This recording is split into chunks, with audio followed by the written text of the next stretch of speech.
चला सर्वांना चला सर्वांना शुभ संध्याकाळ. आज आपला ज्ञान आणि ध्यान डॉक्टर अमृता मॅडम या जो संध्याकाळी कोर्स येत आहे त्याचा तिसरा दिवस आहे. आणि 2 दिवस खूपच आपल्याला आवडलेले आहेत. आपण वर्कआउट केले, महत्वाचं म्हणजे की थोडस काही आपण विचार केला, प्रश्नांची उत्तरं लिहिली. तर खूप छान चाललेलं आहे. तर आज बघूयात मॅडम घेणार आहेत मेडिटेशनचे टाईप. तर ह्याच्यातून जरी आपण काही शिकलो तरी प्रत्येकाला जे जास्त भावतं मेडिटेशन ते करायचं आहे, पण एक प्रकार माहिती पाहिजेत. आणि त्यानुसार आपण विविध ध्यानाचा अनुभव पण घेतला पाहिजे.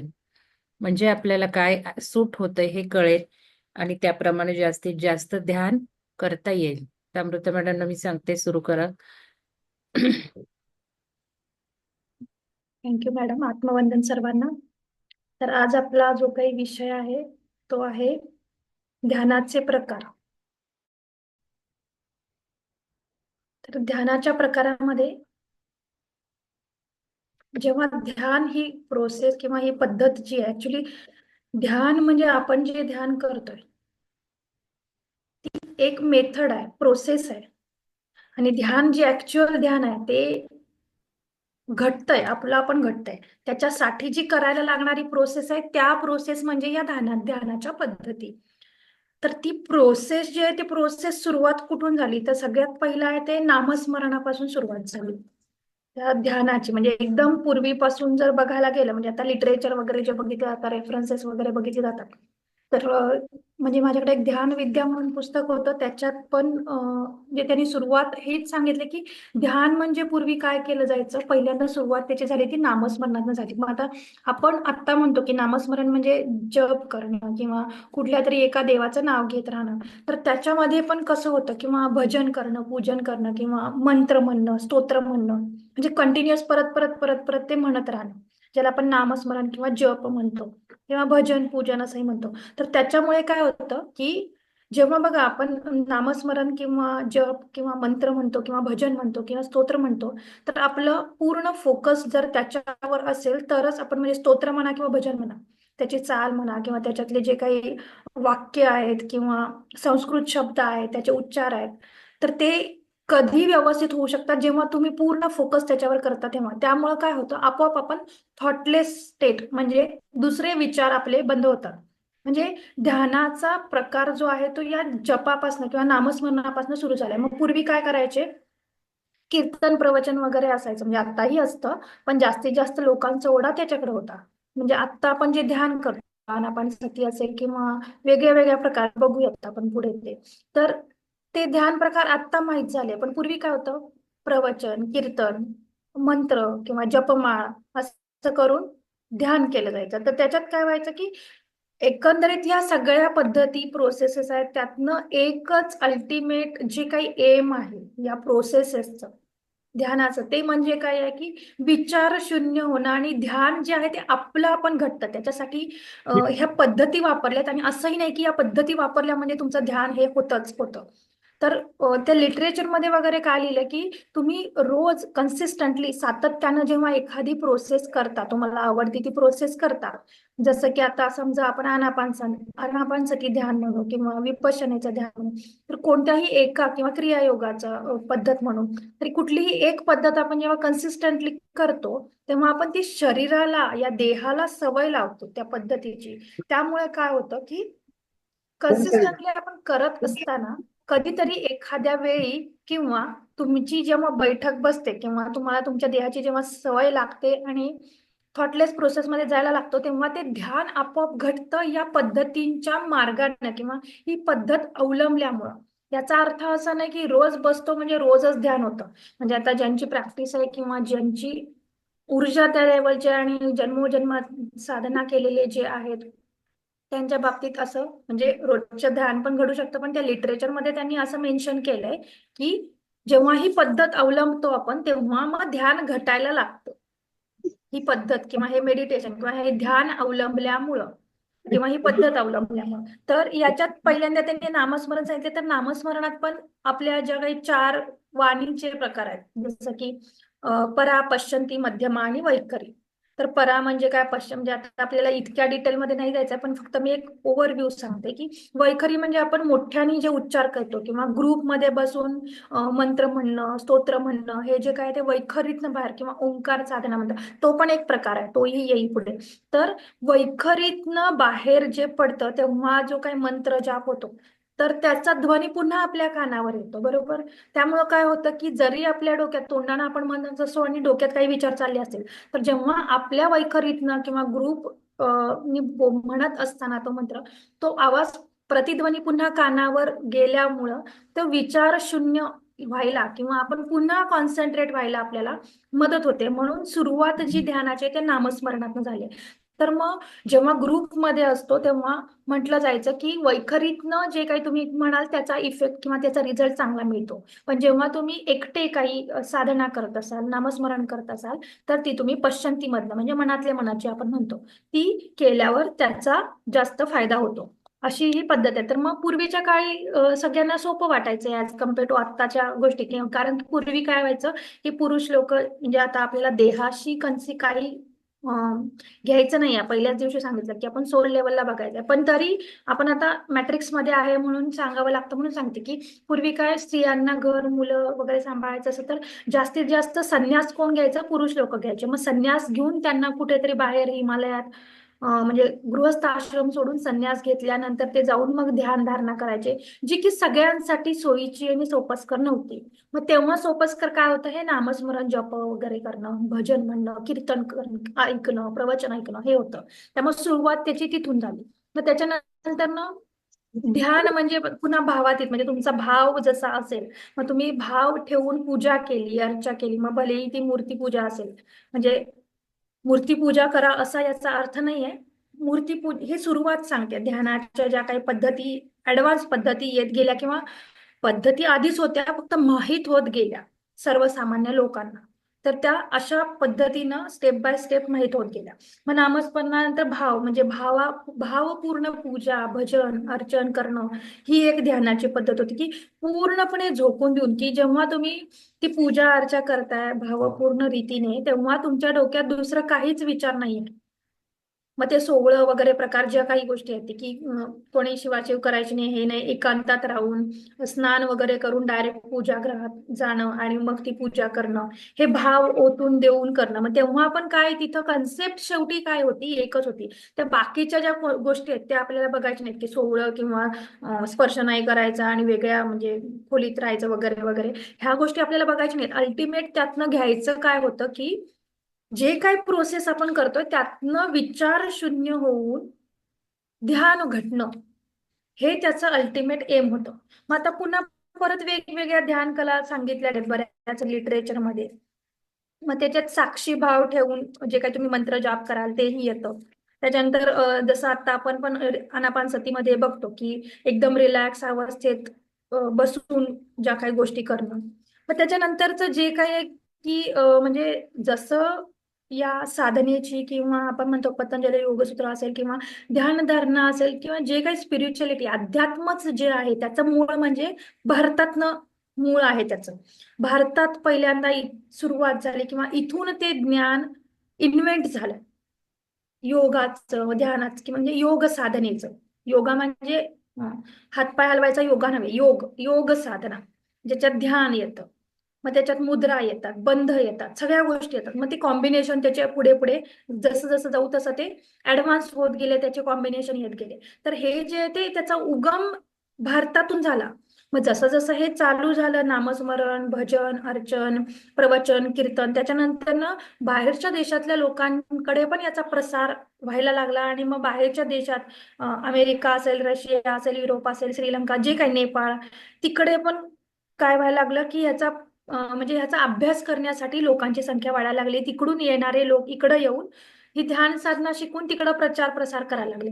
मग पुन्हा हे जे काही सांगितलं की नामस्मरण, भजन, पूजन, अर्चन, त्याच्यानंतर ओम, म्हणजे एक ऍटम नावाची जी कन्सेप्ट आहे, ऍटमचा त्यांनी त्या शब्दाचा जे काही अ, काय म्हणतात त्याला, संधी विग्रह केलाय किंवा तो शब्द फोडला गेला.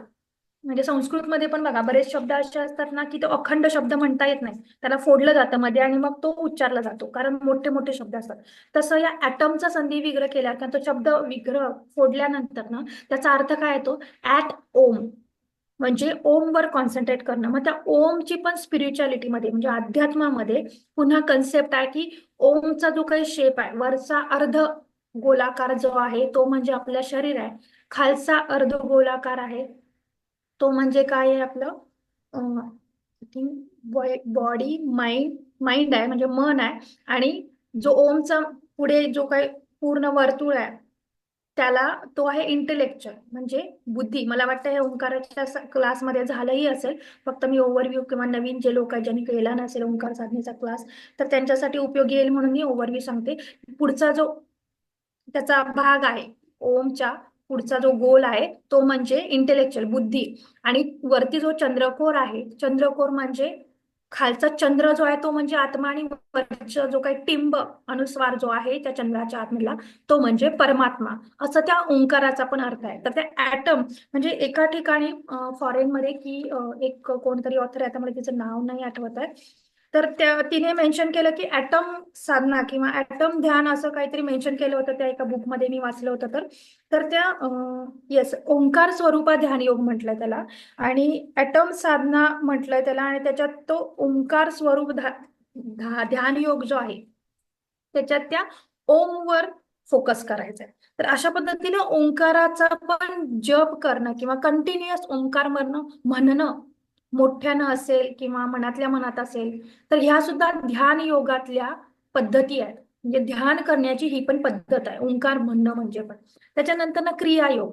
मग क्रियायोगाचा प्रसार, मग क्रियायोगामध्ये काय आहे, क्रियायोगामध्ये पण पुन्हा श्वास म्हणजे प्राणायाम, त्याच्यानंतर ना बंध मुद्रा आणि आपल्या योगामधल्या काही स्टेप्स याचं कॉम्बिनेशन आणि श्वासावर लक्ष केंद्रित करून चक्रांवर लक्ष केंद्रित करून, तर ह्याचं कॉम्बिनेशन म्हणजे क्रियायोगाची ध्यान साधना आहे. त्याच्यानंतर ना ही क्रियायोगाच्या आता आपण एकदम बेसिक एक दोन स्टेप बघितलेल्याच आहेत काल आणि परवा. आज एक आपण जी रोजच्या रोज करू शकतो ऑथेंटिक म्हणजे कालची परवाची इंट्रोडक्टरी स्टेप होती. म्हणजे जेव्हा क्रियायोगा शिकवलं जातं किंवा दीक्षा दिली जाते तर त्याच्यात बेसिक इन्फॉर्मेशन जी माहिती असायला पाहिजे त्यासाठीच्या ज्या स्टेप होत्या त्या आपण काल परवा बघितल्या. जे आज जे ध्यान घेतलं जाईल त्याच्यात ही प्रोसेस फुल प्रोसेस आहे जी की तुम्ही रोज करू शकता ऍज अ ऑथेंटिक ध्यान म्हणून.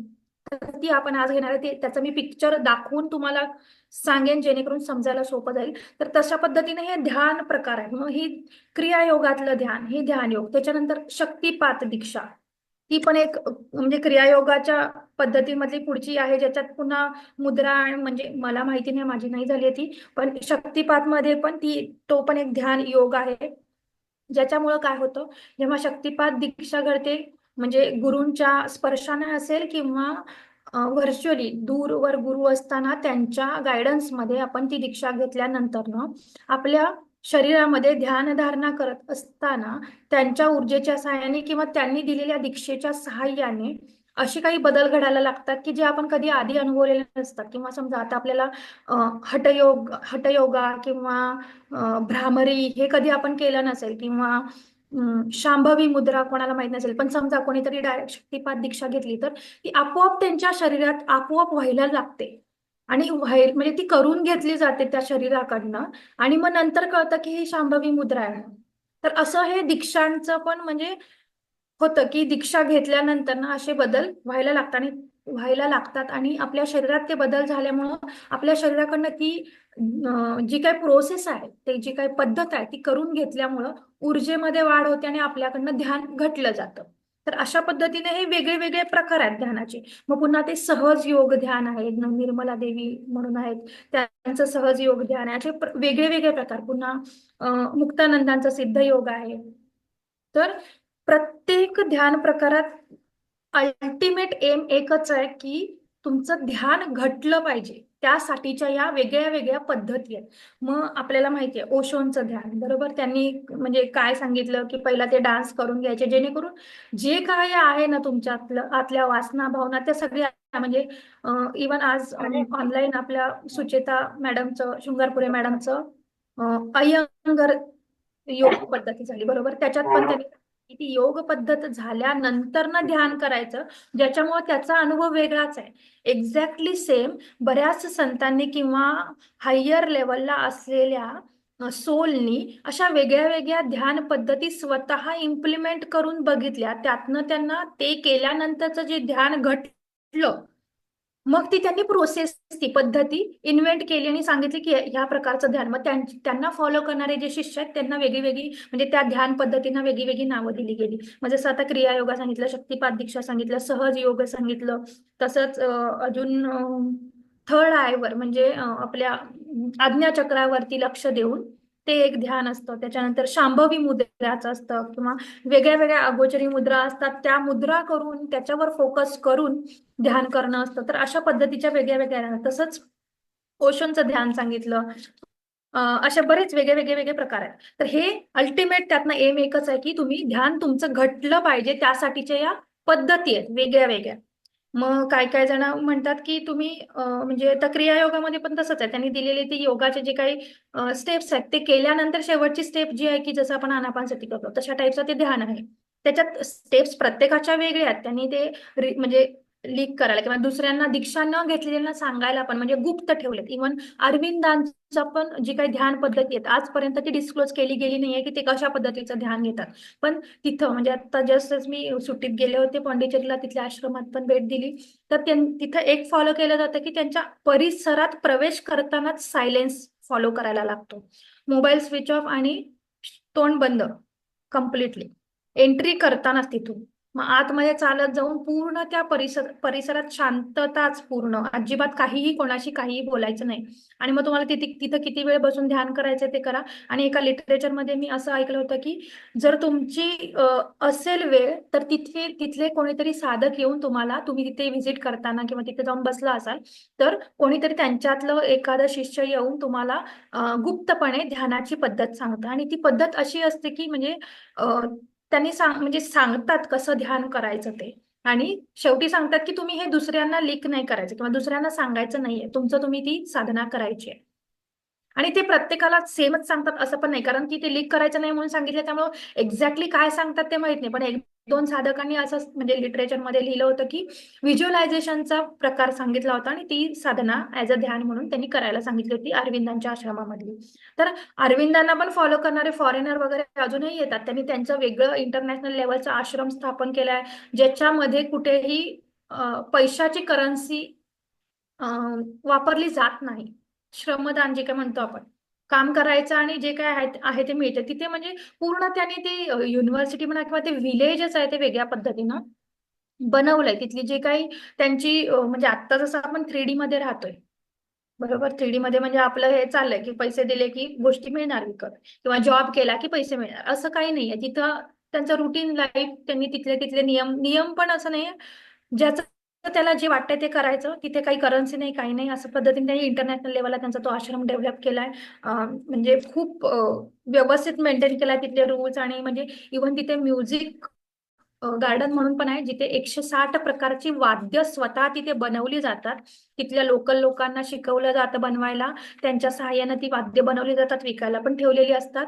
तर ती वाद्यांच्या सहाय्यानं पण तिथं मेडिटेशन वगैरे केलं जातं. आणि ती वाद्य अशा पद्धतीची बनवली आहेत की जसं आपण एखाद्या गुहेत एकदम अंधाऱ्या किंवा एकदम अशा डीप गुहेत गेल्यानंतर कसा आवाज येतो, तशा टाईपचा आवाज निर्माण करणारी वाद्य, किंवा समुद्राच्या लाटांचा आवाज, अशा प्रकारची वाद्य बनवली गेली, किंवा पक्ष्यांचा आवाज. तर छोटे छोटे इन्स्ट्रुमेंट असे बनवले आहेत लाकडाचे वगैरे, ज्यातनं ते आवाज येतात. आणि खूप सुंदर म्हणजे इंटेलेक्च्युअली पण खूप वापर करून त्यांनी ती वाद्य बनवले. तर तशा पद्धतीची इन्स्ट्रुमेंट बनवून त्यांनी म्हणजे ती पण ध्यानाला वापरली जातात. अशा पद्धतीने तिथे अरविंदांचा पूर्ण योग म्हटलं जातं. त्यांच्या जी काही साधना आहे किंवा जे काही पॉंडिचेरीमध्ये त्यांचं आश्रम किंवा विलेज आहे त्याला, तर तिथे म्हणजे भौतिक गोष्टी ज्या काय आहेत ज्या आपण रोजच्या रुटीनमध्ये करतो ते सोडून वेगळ्या प्रकारचं आहे. आणि आपण रजनीशांचं म्हणजे ओशोंचं आपल्याला माहिती आहे, म्हणजे आपण त्याच्याबद्दल बऱ्याच गोष्टी ऐकल्या असतील बऱ्याच जणांनी की म्हणजे मिसअंडरस्टँडिंग पण, आणि ऍक्च्युअल मध्ये ओशोंनी सांगितलेली जी काही त्यांची शिकवण आहे ती त्यांनी स्वतः एक्सपिरियन्स करून सांगितली होती आणि त्याचा फायदा बऱ्याच जणांना झाला आणि इमिजिएट इन्स्टंट जी काही ध्यान घटना असते ना ते व्हायचं एका मेडिटेशनच्या सेशनमध्ये त्यांच्या. त्यामुळं इंडियामध्ये लोकांनी त्यांना खूप हे केलं, पण फॉरेनमध्ये म्हणजे आगाऊ नाही, पण प्रत्येक गोष्टी कशी आहे दिसते बरोबर केलं असते. अनम्यूट आहे, त्यांनी प्लीज म्यूट यातलं करा. नाही येत. हे लगेच भावनिक आहे. तर अशा पद्धतीनं त्यांनी पोहोचवलं लोकांपर्यंत, म्हणजे मला त्याचा फायदा झाला तर बाकीच्यांना पण होऊ दे म्हणून या संत लोकांनी किंवा जे हायर लेवलचे जे काही सोल आहेत त्यांनी आपल्यासाठी हे सोप्या सोप्या पद्धती इन्व्हेंट करून सांगितल्या. मग आता आपण बघतोय पद्धती, आता हे व्हिज्युअलायझेशन म्हणजे काय वगैरे हे मी सांगेनच अजून पुढं. तर मग जसं सांगितलं की ओंकाराचं किंवा थर्ड आयवर किंवा शांभवी मुद्रा करून ध्यान करणं, तसंच हार्टफुलनेस तुम्हाला माहिती पुणे तिथेही हार्टफुलनेस मध्ये हृदयावर फोकस करून ध्यान. आईची काळजी घ्या बरं का. मी आता एका मॅडमना रिमूव्ह केलंय, रोहिणी मॅडम. 7-8 वेळा त्यांना म्यूट केलं होतं, संगीता लेंबे मॅडमला. Rohini madam, Rohini madam. उशीर व्हायला लागला जेवढ्या लांब हायवेला. लांबच आहे तर ठीक आहे अशा मॅडम, करा पद्धतीने कंटिन्यू. माईकची काळजी घ्या सगळ्यांनी. तर अशा पद्धतीनं वेगळे ध्यान या संतांनी आपल्यासाठी सोपे करून दिले आणि त्यातलं आपल्याला कुठलं सुटेबल होतं, रेझोनेट होतं, त्याप्रमाणे आपण करून ती ध्यान साधना करून आपलं ध्यान घटवायचं आहे. त्यासाठी नॉट नेसेसरी की तुम्ही एकच आयुष्यभर केलं पाहिजे, किंवा तुम्हाला जर एक तुम्ही आयुष्यभर करताय आणि वाटलं की मला पुढे हायर लेवलला जायचं तर दुसरं करून बघावं असं वाटतंय तर केलं पाहिजे. केल्याशिवाय कळणार नाही की आपल्याला कुठलं रेझोनेट होतं आणि आपल्याला कुठलं लवकर कुठल्या पद्धतीमुळे आपलं लवकर ध्यान घटणार आहे. तर अशा पद्धतीनं वेगळी म्हणजे सुरुवात कशी, ध्यान म्हणजे काय, इथून म्हणजे सुरुवात कशी झाली ध्यानाची की नामस्मरण किंवा जप ध्यानानं वगैरे. तर अशा पद्धतीने हे बेसिक सांगितले. त्याच्यानंतर ना आता आपण बघूयात की व्हिज्युअलायझेशन म्हणजे काय एक्झॅक्टली, की आपल्याला जी गोष्ट म्हणजे फॉर एक्झाम्पल मी आता तुम्हाला समजा मी ध्यान घेते आणि मी तुम्हाला सांगते की व्हिज्युअलाइज करा म्हणजे बघा, जसं आपण टीव्ही मध्ये चित्र बघतो किंवा मूवी बघतो तशा पद्धतीने तुम्ही मूवी बघा, ज्याला व्हिज्युअलायझेशन म्हणतात. पुन्हा चित्र ध्यान वेगळं, व्हिज्युअलायझेशन ध्यान वेगळं. ऑलरेडी मॅडमने आयुष्य बदलाच्या शास्त्रामध्ये ते डिटेलमध्ये सांगितलेलं आहे. ज्यांनी पेड मध्ये केलंय किंवा फ्री मध्ये केलंय त्यांना माहिती आहे ते. ज्यांनी नाही केलं त्यांच्यासाठी फक्त बेसिक सांगते की चित्र ध्यान म्हणजे एखादं चित्र, म्हणजे आता तुम्हाला घर पाहिजे तर घराचं चित्र घ्या, ते चित्र डोळ्यास म्हणजे तुम्ही एकदा बघा, ध्यानात बसा आणि ते चित्र तुमच्या डोळ्यासमोर घेऊन तुम्हाला इमॅजिन करायचंय ते चित्र, किंवा ते चित्र डोळ्यासमोर बघितल्यानंतर ना तुम्हाला ते फील करायचंय तुमचं ते घर आहे असं. ते झालं चित्र मेडिटेशन. जे की चित्र हलत नाही, माहिती आपल्याला चित्र स्तब्ध असतं, बरोबर. कागदावर चित्र जे असतं ते स्तब्ध असतं, ते हलणारं नसतं, ते म्हणजे चित्र ध्यान. व्हिज्युअलायझेशन म्हणजे काय, मूवी बघतो आपण टीव्हीवर, चित्रपट बघतो बरोबर, पिक्चर बघतो, त्या पद्धतीनं कंटिन्युअस एकानंतर एक गोष्टी बघत जाणं. म्हणजे फॉर एक्झाम्पल मला इथून फॉरेनला जायचंय, म्हणजे एखाद्या कंट्रीत जायचं, समजा मला दुबईला जायचंय, तर मी माझ्यासाठी मला ते मॅनिफेस्टेशन करायचंय किंवा मला ते प्रत्यक्षात आणायचंय व्हिज्युअलायझेशन करून. तर मी कसं व्हिज्युअलायझेशन करणार, मी म्हणजे ध्यान करताना किंवा थॉटलेस स्टेटमध्ये जाऊन शांत स्थिर होऊन कुठल्याही विचारात न जाता, म्हणून सुरुवातीला आपण ध्यानाच्या पोझिशनमध्ये बसून रिलॅक्स होऊन घेतो, श्वासावर लक्ष देतो का, तर आपण थॉटलेस प्रोसेसमध्ये जावं. आणि जेव्हा आपण थॉटलेस प्रोसेसमध्ये जातो तेव्हा सबकॉन्शियस माइंड ऍक्टिव्हेट होतं. सबकॉन्शियस म्हणजे आपलं अवचेतन मन ऍक्टिव्हेट होतं. आणि जेव्हा अवचेतन मन ऍक्टिव्हेट असतं तेव्हा जे काही आपण बघू चित्र ते प्रत्यक्षात साध्य होण्यासाठी आपलं जे काही बाकीचे जे सगळे मन आहेत, चेतन मन, कॉन्शियस मन, अनकॉन्शियस मन आणि सबकॉन्शियस मन, ते सगळे एक्सेप्ट करायला लागतं. जेव्हा सबकॉन्शियस मनाला जे पटतं तेव्हा मग बाकीची मन पण ते एक्सेप्ट करतात. म्हणून सबकॉन्शियस मन ऍक्टिव्हेट होण्यासाठी आपण आपल्या श्वासावर फोकस करतो, थॉटलेस प्रोसेसमध्ये जातो आणि मग व्हिज्युअलाइज करतो चित्र. म्हणजे जसं म्हणलं मला दुबईला जायचं तर मग मी पहिला काय चित्र बघेन की माझ्याकडे माझ्या बँक अकाउंटमध्ये खूप सारे पैसे आहेत आणि समजा दुबईला जायला मला 5 लाख रुपये लागणार आहेत सगळा खर्च पकडून. तर माझ्या अकाउंटमध्ये 5 लाखापेक्षा जास्त पैसे आहेत आणि मी ते पैसे बघून मी ठरवलं की मला आता माझं स्वप्न आहे की मला दुबईला जायचं आहे. तर ते पैसे बघितले, मग मी विमानाचं तिकीट काढलं. विमानाचं तिकीट काढायला ऑनलाईन गोष्टी काय काय करायला लागतात त्या मी केल्या. पासपोर्ट लागतो, जे काही आहे ते सगळं केलं. हे चित्र म्हणजे एका पिक्चर सारखं मी बघतीये ध्यानाच्या अवस्थेमध्ये. सबकॉन्शियस माइंड ऍक्टिव्हेट असताना थॉटलेस प्रोसेसमध्ये. आणि त्याच्यानंतर ना मग मी एअरपोर्टवर म्हणजे बॅग भरली माझी. मला काय कपडे हवेत, जे शॉपिंग करायचं ते केलं आधी. मग बॅग भरली. बॅग भरल्यानंतर ना मग मी एअरपोर्टला गेले. एअरपोर्टवर जाऊन तिथे मी माझं तिकीट दाखवलं. तिकीट दाखवल्यानंतर त्यांनी मला आत सोडलं. आत सोडल्यानंतर माझं विमानाचं जे काही डिजिटल बोर्डवर दिसतं की या नंबरचं विमान हे जाणार इतके वाजता येणार आहे, ते मी बघत तिथे बसले. आणि माझं विमान आलं. मग मी विमानात गेले. तिथून मग माझ्या विमानाने टेक ऑफ घेतला. हा पूर्ण मूवी मी बघत राहिले. आणि मग मी दुबईत पोहोचले आणि तिथलं सो ऑन जे काय आहे पुढच्या प्रोसेस, याला व्हिज्युअलायझेशन म्हणायचं. हे मी गाईड करते. याला गायडेड मेडिटेशन पण म्हटलं जातं. आणि व्हिज्युअलायझेशन म्हणजे एखादं चित्र बघायला, चित्र म्हणजे मूवी बघायला लावला तुम्हाला आणि मी गाईड करते तुम्हाला, किंवा कोण जे मेडिटेशन घेणार आहे व्हिज्युअलायझेशनचं ते तुम्हाला गाईड करतात आणि तुम्ही ते मूवी बघताय. That is visualisation meditation. चित्र मेडिटेशनचं सांगितलं. तसंच हृदय मेडिटेशन पण मॅडमनी घेतलेलं आहे त्या कोर्समध्ये, की हृदयावर फोकस करून. हार्टफुलनेस जी एक संस्था आहे, जसं PSSM आहे तशी हार्टफुलनेस पण आहे, तिथेही हे हृदय मेडिटेशन केलं जातं. आणि आता आपण बघतोय 5D मध्ये सांगितलं जातं की जितकं तुम्ही हृदय ओपन कराल, अनाहत चक्र ओपन कराल, लव्ह अँड कम्पॅशन फ्रिक्वेन्सीमध्ये राहाल, तितकं तुम्ही लवकर हायर स्टेजला जाणार आहे. तर हे हृदयावर फोकस करून. मग हृदयावर फोकस करून म्हणजे फक्त हृदयातच बघत बसायचं नाही, त्यातनं निर्माण होणारे स्पंदन ती अनुभवायचे. मग ती स्पंदनांच्या पण मागच्या बाजूला आपल्या आत्म्याचा जो काही प्रेझेन्स आहे तो अनुभवायचा आहे. आणि मग त्यातनं ते आपण हार्ट ओपन करून लव कम्पॅशन स्प्रेड होतं, या सगळ्या गोष्टी आहेत ते हृदय मेडिटेशन मध्ये. आणि त्याद्वारे आपण आपल्या इच्छा पूर्ण करू शकतो किंवा आपल्या आध्यात्मिक प्रगतीमध्ये उन्नती करू शकतो. हे झालं हृदय मेडिटेशन. त्याच्यानंतर ना आपण माइंड प्रोजेक्शन म्हणू शकतो, किंवा आपल्या मनात आपण ना चित्र बघितलंय ना मूवी बघितलं म्हणजे व्हिज्युअलायझेशन केलंय ना आपल्याला काय माहिती नाही, पण आपल्याला आतमध्ये काहीतरी कधीही न बघितलेली न ऐकलेली काही कल्पना आहे आपल्या माइंडमध्ये, मनामध्ये. आणि ती सारखी येते म्हणजे आपण शुद्धीत असताना, शुद्धीत म्हणजे जागरूक अवस्थेत असताना, ध्यानाच्या अवस्थेत आपल्या कधीही आपल्याला असं येत असेल. आणि मग तुम्ही ते ध्यानाच्या स्थितीमध्ये बसून ते माइंड प्रोजेक्शननी सारखा सारखा तोच विचार करत असाल तर ते ध्यानाच्या पोझिशनमध्ये बसल्यानंतर पण तुम्हाला तेच येणार आहे. म्हणजे फॉर एक्झाम्पल आता जसं ग्रुपवर आपण एक्सपिरियन्स शेअर करतो, एखाद्याला काहीतरी दिसलं त्याच्या माइंड प्रोजेक्शनला आणि त्याने त्या ग्रुपवर, आपल्या ग्रुप सगळ्यांच्या ग्रुपवरती ते पोस्ट केलं. मग भलेही दुसऱ्या माणसाला ते दिसलेलं नाहीये, पण त्यानं तो मेसेज वाचला, त्यांना अनुभव आलेला. तर नेक्स्ट टाइम जेव्हा ते मेडिटेशनला बसतात किंवा ध्यानाला बसतात, तेव्हा त्यांना पण तसं अनुभवायला मिळतं किंवा इमॅजिन व्हायला लागतं. का तर ते माइंड प्रोजेक्शन पण असतं. कारण की मन जे आहे आपलं ते इंटरफेअर बघा, जेव्हा आपण ध्यानाला सुरुवातीला बसतो ना, तेव्हा ते मन आहे ना ते एवढ्या इझिली आपल्याला ध्यानाला थॉटलेस प्रोसेसमध्ये नाही घेऊन जात. ते बऱ्याच गोष्टी आपल्याला मध्ये मध्ये ट्रिगर करत असतं, आणत असतं आपले ध्यान मोडावं म्हणून. मग आपल्याला काहीतरी कधीच तरी काहीतरी आठवेल, घरातलं काहीतरी सापडत नसेल ते नेमकं त्याच वेळी आठवेल की तू इथं जाऊन बघ तुला ते सापडेल, किंवा कुठल्या तरी कोणाचं तरी शेजारी कधीतरी होते, कुठंतरी आपण राहायला होतो त्यांचंच काहीतरी आठवेल. असं काहीही आठवू शकतं जेव्हा आपण ध्यानाला बसतो तेव्हा. तर हे मनाचं काम आहे जे आपल्याला मध्ये मध्ये डिस्टर्ब करायचं. तर हे माइंड प्रोजेक्शन पण तसंच आहे. पण हे माइंड प्रोजेक्शन जसं डिस्टर्ब करतं तसं आपल्याला ध्यानाला मदत पण करू शकतं. तुम्ही जर ठामपणे ठरवलं की ह्या मनाचा उपयोग करून मी ध्यान घटवून घेणार आहे, तर ते मन तेवढंच आपल्याला मदत पण करतं ध्यान घटवायला.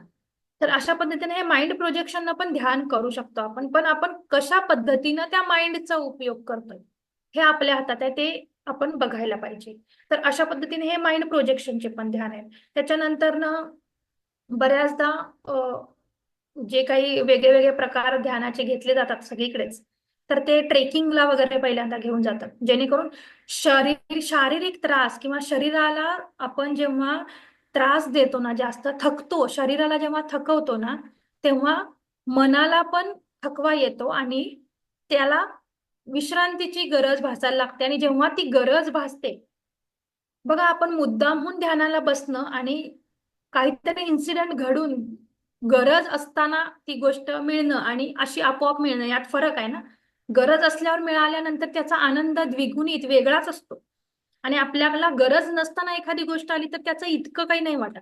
एक्झॅक्टली ध्यानाचं पण तसंच आहे. जेव्हा शरीराला म्हणजे शरीर हे माध्यम दिलंय आत्म्याला उन्नती करण्यासाठीचं, मग ध्यान करायचंय तर आपल्याला अशा शरीराला पहिला सवय लावायला लागेल. मग शरीराला एवढ्या इझिली सवय लागत नाही, कारण मध्ये मन येतं. मग काय करतात बरेच जण, किंवा अशा बऱ्याच पद्धती आहेत की पहिला शरीराला थकवलं जातं, जसं की ट्रेकिंग करून, जसं ओशोंनी पण डान्स वगैरे करायला सांगायचे, किंवा व्यायाम प्रकार करून, किंवा योगा करून, योगा आसनं करून, असं करून शरीराला थकवलं जातं, जेणेकरून ते मनही थकून त्याला विश्रांतीची गरज भासते. आणि जेव्हा त्या विश्रांतीची गरज भासते तेव्हा हा देह आणि मन दोघंही जेव्हा विश्रांतीची गरज भासते तेव्हा ते शांत होऊन जातात, तेव्हा आपोआप ध्यान घटायला मदत होते. तो एक प्रकार आहे की शरीराला त्रास देऊन किंवा शरीराला कष्ट देऊन मग ध्यानाला बसल्यानंतर खूप सुंदर.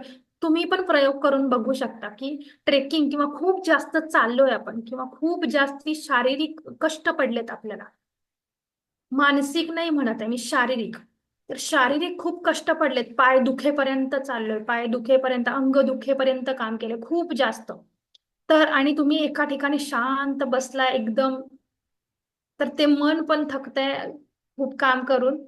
तेव्हा जेव्हा तुम्ही शांत बसताय आणि ध्यान करताय ना, तेव्हा जेव्हा ते ध्यान घडतंय, ते आपण मुद्दाम ध्यानाला जेव्हा बसतो ना त्याच्यापेक्षा खूप चांगलं ध्यान होतंय. तुम्ही करून बघू शकता ट्रेकिंगला किंवा एखादा डोंगर चढून मग तिथे डोंगरावर जाऊन ध्यान करायचं.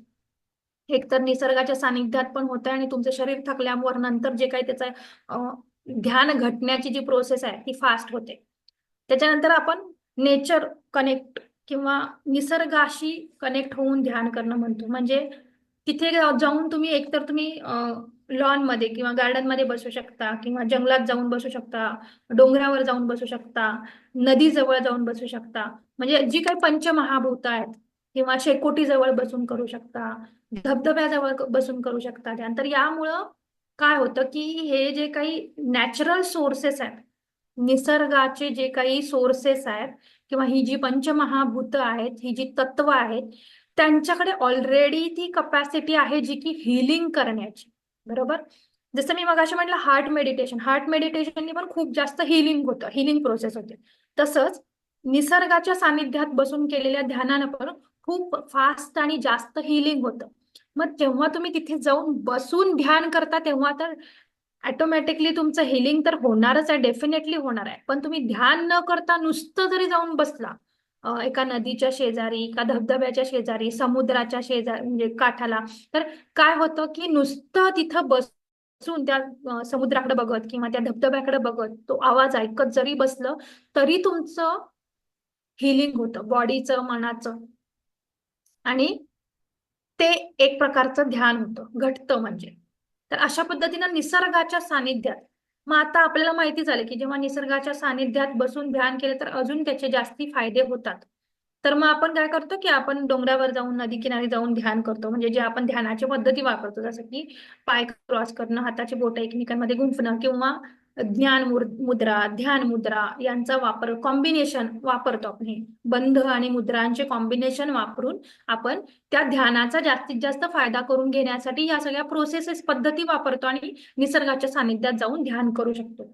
तर ह्या सगळ्या पद्धती करून बघायच्यात. करून बघितलं त्यातली कुठली आहे जी की तुम्हाला ध्यान घटवायला फास्ट मध्ये मदत करते, किंवा ध्यान घटवून घेते तुमच्याकडनं. आणि कळतं ध्यान घटणं म्हणजे काय, की तुम्ही घड्याळात बघून जर बसलात की मी इतके वाजता बसले आणि 1.5-2 तास झालं, किंवा तुम्ही एका जागी आपल्या रोजच्या रुटीन मध्ये एका जागी अर्ध्या तासाच्या वर बसूच शकत नाहीये, कारण की माझं हे काम आहे, ते काम आहे, आपली एवढी चंचलता असते, किंवा आपण एवढं मॅट्रिक्स मध्ये अडकलोय. आणि जर तुम्ही ध्यानाला बसलाय, किंवा मी म्हटलं तुम्हाला निसर्गाच्या सानिध्यात बसलाय, आणि तुम्हाला कळलंच नाही वेळ कधी निघून गेला, अर्ध्या तासाच्या वर मी एकाच जागी बसले जे की मी कधीच बसू शकत नाही, ते म्हणजे ध्यान घटणं. त्याला वेगळं असं काही नाही, आणि ते तुम्हाला कळतं, किंवा ट्रान्स मध्ये जाणं म्हणतो आपण, झोपणं नव्हे. आणि ही स्टार्टिंगची फेज आहे, ट्रान्स मध्ये जाणं किंवा न कळणं. आणि त्याच्यानंतर हळूहळू काय होतं की तुम्ही बसता 2-3 तास, म्हणजे तुम्ही टाइम आणि स्पेसच्या बियॉन्ड जाता, पण तुम्ही बसलाय हे तुम्हाला कळतंय, तुम्ही ध्यान करताय हे कळतंय, फक्त तुम्हाला ते टाइम आणि जागा आणि वेळ कळत नाही. हे म्हणजे पुढच्या लेवलचं ध्यान घटना झालं. तर अशा पद्धतीनं ह्या सगळ्या पद्धती आहेत ध्यान करण्याच्या. तर हे जस्ट मी ओव्हरव्ह्यू दिला तुम्हाला की काय काय प्रकारचं असू शकतं. किंवा म्युझिक मेडिटेशन म्हणजे आपल्या संगीताच्या सानिध्यात ध्यान करणं, म्हणजे एखादं म्युझिक लावायचं आणि ध्यान करायचं. का तर आपण नुसतं बसलो ध्यानाला तर आपलं मन जे आहे, चंचल मन आपल्याला इकडे तिकडे घेऊन जातं. म्हणजे आता मी नुसतं बसले बिना म्युझिकचं, आता आपण 2 दिवस करतोय, पण आपण जिथे बसलोय तर आपल्या आजूबाजूला काही आवाज आला, शेजाऱ्यांचा आवाज आला, घरातल्यांचा आवाज आला, कोणाचा फोन वाजला, बाहेर काहीतरी आवाज आला, तर आपलं मन लगेच तिकडे डायव्हर्ट होतं आणि आपलं ध्यान काय होतं, नाही घटत. आपलं माइंड डायव्हर्ट झाल्यामुळे आपण ध्यानातनं बाजूला होतो. मग पुन्हा आपल्याला फोकस करायला अजून 5-10 मिनिटं पुढचे जातात, अजून वेळ जातो. म्हणून मग सुरुवातीचे जे कोणी बिगिनर्स लेवलला आहेत, सुरुवातीच्या लेवलला आहेत, त्यांना म्युझिकच्या म्हणजे सपोर्टने ध्यान करणं सोपं जातं. म्हणून मग इन्स्ट्रुमेंटल म्युझिक किंवा क्लासिकल म्युझिक लावून मग पुन्हा ते फ्रिक्वेन्सी म्हणजे स्पेसिफिक फ्रिक्वेन्सीचे हार्ट्स हार्ट्सचे म्हणजे 432 हार्ट्सचं किंवा जे काही आहे ते वेगळे हार्ट्सचे म्युझिकच्या फ्रिक्वेन्सीचे म्युझिक लावून ध्यान करायला सांगितलं जातं किंवा केलं जातं. तर हे संगीताच्या साहाय्यानं, म्युझिकच्या साहाय्यानं ध्यान करणं झालं. तर अशा पद्धतीने हे टूल्स आहेत. त्याच्यानंतर काय, पिरॅमिडमध्ये, कारण नॅचरली पिरॅमिड पण हील करतो. तुम्ही भलेही त्या पिरॅमिडमध्ये बसून ध्यान करू नका, ध्यानाला बसला जरी नाही, फक्त पिरॅमिडमध्ये जाऊन बसलात तरी तो पिरॅमिड तुम्हाला हील करतो. जसं म्हटलं की निसर्गाच्या सानिध्यात, जसं निसर्गाकडे ती क्षमताच आहे, कपॅसिटीच आहे की हील करायची. तुम्ही त्याच्या सानिध्यात जाऊन नुसतं बसलात बिना ध्यान करता सुद्धा शांतपणे, तरी ते तुम्हाला हील करतात. तसंच पिरॅमिडचं पण आहे की पिरॅमिडमध्ये नुसतं जाऊन बसलात तरी तुम्हाला हिलिंग होणार आहे, तुमच्या आत्म्याच्या उन्नतीसाठी मदत होणार आहे. तर असे हे वेगळे वेगळे टूल्स आहेत, ध्यानाचे पद्धती आहेत. कुठली पद्धत आपल्याला सूट होते ती आपण बघायचं आहे आणि करायचं आहे. तर अशा पद्धतीने वेगळ्या वेगळ्या पद्धतीची ध्यान प्रकार आहेत. त्याच्यानंतर मी ऑथेंटिक ध्यान, जसं की काल पण म्हटलं, तर ऑथेंटिक मेडिटेशनचे पण 4 प्रकार आहेत. त्यात ऑलरेडी आत्ताच्या प्रकारांमध्ये हे सांगितलेत आपल्याला सगळ्यांना. आनापानसती ध्यान तर माहित आहे, श्वासावरचं ध्यान म्हटलं जातं ज्याला. विपश्यनेमध्ये पण स्टेप्स आहेत, ज्यांनी केल्या त्यांना माहिती असेल की सुरुवातीला तिथेही आनापानसती ध्यान सांगितलं जातं. त्याच्यानंतर ज्या काही त्यांच्या स्टेप्स आहेत फॉलो करायला सांगतात त्याप्रमाणे त्यांच्या स्टेप्स फॉलो करायच्या. त्याच्यानंतर क्रियायोगाचं, याच्यात पण सांगितलं मी तुम्हाला की याच्यात बंध, मुद्रा, आसनं याचं कॉम्बिनेशन आहे. श्वासावर लक्ष, हे सगळं त्याच्यात, प्राणायामाच्या काही स्टेप्स, हे सगळ्याचं कॉम्बिनेशन म्हणजे क्रियायोगाचं मेडिटेशन. आणि त्याच्यानंतर समर्पण योग म्हणून एक आहे, ज्याच्यात चक्रा मेडिटेशन, जे मी तुम्हाला काल परवा सांगते किंवा आज पण होईल. जी स्टेप आहे ती क्रियायोगामध्ये पण घेतली जाते आणि या समर्पण योगामध्ये पण घेतली जाते. तर हे चक्रा मेडिटेशन. तर अशा पद्धतीनं ही 4 ऑथेंटिक मेडिटेशन आहेत. आता ही जी आता मी ह्या प्रकारात टाइप्स ऑफ मेडिटेशन मध्ये जेवढे मल्टिपल तुम्हाला टाइप सांगितले, नामस्मरणापासून पिरॅमिड मधल्या ध्यानापर्यंत, हे सगळ्या पद्धती झाल्या. तर यातल्या पद्धती वापरून तुमचं ध्यान कशाने घडतंय बघून, सुरुवातीचे जे कोणी बिगिनर आहेत त्यांच्यासाठीच्या त्या सगळ्या पद्धती आहेत. मग त्याच्यात ओंकार आलं, हृदयावर लक्ष देऊन आलं, थर्ड आयवर लक्ष देऊन करू शकता, शांभवी मुद्रा करू शकता, खेचरी मुद्रा करून, अशा वेगळ्या वेगळ्या बऱ्याच कन्सेप्ट आहेत तिथं. तर त्यातली कुठलीही करून तुम्ही स्टार्टिंगला किंवा म्युझिक वापरून करू शकता. तर अशा पद्धतीने कुठलंही वापरून जे बिगिनर आहेत ते सुरुवात करू शकतात ध्यानाला. आणि एकदा का तुम्ही ध्यानामध्ये कन्सिस्टन्सी तुमची आली, तुम्हाला कळालं की बाबा आता मी बिना कुठल्याही टूल्सचा, सपोर्टचा यूज न करता ध्यान करू शकते, तेव्हा मग हे 4 ऑथेंटिक पद्धती आहेत. ऍक्च्युली आनापानसती ध्यानामध्ये सुद्धा, म्हणजे PSSM मध्ये वगैरे बघत असाल तर तिथे म्युझिक वापरलं जातं, पण आनापानसती ध्यान जे की प्युअर बुद्धांनी इन्व्हेंट केलेलं ध्यान आहे, तिथे कुठेही म्युझिकचा वापर नाहीये. फक्त श्वासावर लक्ष, बाकी काही नाही. ना म्युझिक, ना गायडन्स, ना काही काही काही नाही. फक्त श्वासावरती आपलं आपण लक्ष द्यायचं. तर ते आहे ऑथेंटिक ध्यान. विपश्यनेमध्ये पण तसंच आहे की दुसऱ्या कुठल्याच गोष्टीचा सपोर्ट नसलेल्या, म्हणजे तुम्ही म्हणजे आपोआप घटलं जाणारी गोष्ट, जेव्हा आपण प्रॅक्टिसमध्ये येऊ तेव्हा आपोआप घटलं जातं, ते म्हणजे ऑथेंटिक. क्रियायोगामध्ये पण तेच आहे की प्रॅक्टिस करून करून ते आपोआप घटलं जातं. म्हणजे तुम्ही नुसतं बसला तरी ते तुमचं शरीर आपोआप हालचाली करून ते, जसं मॅडमनी सांगितलं ना काल परवा, आपण कोणाला तरी सकाळच्या सेशन नंतर ना आपोआप ते हालचाली व्हायला लागल्या, क्रिया व्हायला लागल्या, हात वरती झाले वगैरे, जे काही आहे ते म्हणजे ऑथेंटिक ध्यान केल्यानंतरही असंच होतं. आणि त्या प्रोसेस फॉलो केल्यानंतर शरीर जे आहे ते स्वतःहून, तुम्ही भलेही न हातपाय हलवता पण ते हलवायला लागतं आणि तुमच्याकडनं ते करून घेतं. जसं की शक्तिपात दीक्षेमध्ये मी मगाशी एक्झाम्पल दिलं की बऱ्याच जणांचे असे अनुभव आहेत की शक्तिपात दीक्षा घेतल्यानंतर आपोआप व्हायला लागलं आत्म काहीतरी. की त्यांना ना खेचरी मुद्रा म्हणजे काय माहित होतं, शांभवी मुद्रा म्हणजे काय पण माहित होतं. आपोआप डोळे फिरून ते शांभवी मुद्रेकडे जाऊन आणि शांभवी मुद्रा लावून घ्यायचे आणि आपोआप ते ध्यान घटायचं. हे दीक्षा घेतल्यावर व्हायचं. तर याचा अर्थ असा नाही की सगळ्यांनी दीक्षा घ्यायची. जेव्हा जे आपल्या सोलला आवश्यक असतं, काल पण सांगितलं मी, ते त्यानुसार आपल्याला मिळत जातं. समोरून अपॉर्च्युनिटी येतात आणि जेव्हा आपल्याला ते मिळतं ते आपल्या सोल प्लॅन मधलं असतं. याचा अर्थ असा पण नाही की तुम्ही स्वतःहून इच्छाच ठेवू नका की मला दीक्षा पाहिजे. म्हणजे सद्विवेक बुद्धीने जे काही समजून घ्यायचंय ते समजून घ्या, की असं पण नाही की मी इच्छा पण नाही ठेवायची. तुम्ही इच्छा ठेवू शकता, तुम्हाला आतून वाटू शकतं की मला पण दीक्षा घ्यायची, पण त्याच्यासाठी अट्टाहास करायची गरज नाही. त्यांनी घेतली म्हणून मला घ्यायचीच आहे. त्यांची एवढी प्रगती झाली मग मला पण तेवढी करायची आहे म्हणून मी दीक्षा घेणार आहे. असं करून दीक्षा घेण्याचा काहीच अर्थ नसतो किंवा त्याचा काहीच फायदा नसतो. जेव्हा आपल्या सोलची उन्नती व्हायची असते तर आपोआप समोरून, भले माझी इच्छा असेल नसेल तरी समोरून अपॉर्च्युनिटी येतात किंवा समोरून अशी काहीतरी घटना घडते की तुम्ही त्या दीक्षेच्या वेळी तिथे प्रेझेंट राहता किंवा तुम्ही तिथे उपस्थित राहून तुम्हाला ती दीक्षा मिळते. तर अशा पद्धतीने जर दीक्षा मिळालेली असेल तर त्याच्यातून होणारी जी काही उन्नती आहे ती कमी वेळात जास्ती, जे म्हणतो आपण त्या पद्धतीची असते, कारण तो सोल प्लॅन असतो. तर अशा पद्धतीने हे दीक्षेचा प्रकार. तसंच हे म्हटलं क्रियायोगाच्या दीक्षेमध्येही तसंच आहे, जसं शक्तिपातच्या दीक्षेमध्ये की तुम्ही करत जाता तेव्हा ते दीक्षा झाल्यानंतर ते होत जातं. त्याच्यानंतर चक्रा मेडिटेशन, जसं समर्पण योग मध्ये म्हटलं की चक्रांवरती फोकस करून. मग चक्रांमध्ये फोकस करून म्हणजे काय, जेव्हा बघा energy flows where attention goes म्हटलं जातं. म्हणजे तुमचं लक्ष जिथं जाईल तिथं ऊर्जेचा प्रवाह होणार आहे. मग जेव्हा आपण आपल्या चक्रावरती लक्ष देतो तेव्हा जी काही आपण श्वासाद्वारे किंवा आपल्या ब्रह्मरंध्राद्वारे कॉस्मिक एनर्जी ऍब्झॉर्ब करत असतो, शरीरामध्ये घेत असतो, तर आपण जिथं लक्ष देऊ तिथं ती एनर्जी जाणार आहे. मग काल पण सांगितलं विचारांच्या प्रकारामध्ये की आपण काय पद्धतीचे विचार करतो त्या पद्धतीनं आपण मिळवलेली जी काही ऊर्जा आहे ती तिकडे लागली जाते. मग चांगल्या कारणासाठी म्हणजे निगेटिव्ह विचारांमध्ये लागली जाते का पॉझिटिव्ह विचारांमध्ये लागली जाते ते आपलं आपण बघायचंय. तर मग जिथं कुठं आपण फोकस करणार आहे तिथं आपली ती एनर्जी जाणार आहे. मग कुठल्या ठिकाणी घालवायची हे आपल्या हातात आहे. आपल्याला त्याचं फ्री विल आहे, आपल्याला चॉईस दिलेली आहे. तर त्या चॉईसचा कसा यूज करून घ्यायचा, त्या फ्री विलचा कसा यूज करून घ्यायचा ते आपल्या हातात आहे. तर अशा पद्धतीनं आपल्याला फ्री विल दिली आहे, चॉईस दिली आहे आणि आता तर इतक्या इझिली ज्ञान मिळतंय. पण ते ज्ञान जे काही आपण, आता हा सेशन आहे विषय निघाला म्हणून सांगते, जे काही ज्ञान घेतोय ते ज्ञान नुसतं इकडून ऐकलं आणि तिकडून सोडलं तर ते एका जंक प्रमाणे असतं, कचऱ्याप्रमाणे असतं, नुसतं ऐकलं आणि सोडलं.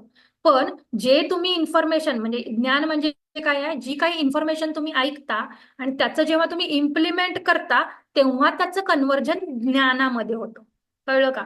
नाहीतर तोपर्यंत जेव्हा तुम्ही ऐकता काही गोष्टी, मग इकडून ऐकून तिकडून सोडलं तर ते जंक ज्ञान झालं किंवा कचऱ्याप्रमाणे झालं. ते ऐकून काहीच उपयोग नाही, ती इन्फॉर्मेशन झाली, फक्त माहिती गोळा केली तुम्ही, बाकी काही नाही. पण जेव्हा तुम्ही ऐकून त्याचं इम्प्लिमेंट करता तेव्हा त्याचं ज्ञानामध्ये कन्व्हर्जन होणार आहे. मग आपण जे काही शिकतो, जे काही ऐकतो, जे काही सेशन अटेंड करतो, भलेही 100% त्यातला आपण इम्प्लिमेंट नाही करू शकत पण 1% करू शकतो. जर तुम्ही ते इम्प्लिमेंट करू शकत असाल तर तुम्ही त्याचं ज्ञानामध्ये कन्व्हर्जन केलेलं आहे. आणि ही आपलीच चॉईस आहे, ही पण आपल्यालाच दिलेली फ्री विल आहे. भलेही इथं 41 जण आता आहेत ऐकायला, पण त्यातलं असं नाही की 41च्या 41 जण सगळे ऐकतात आणि त्याचं इम्प्लिमेंट करतायत.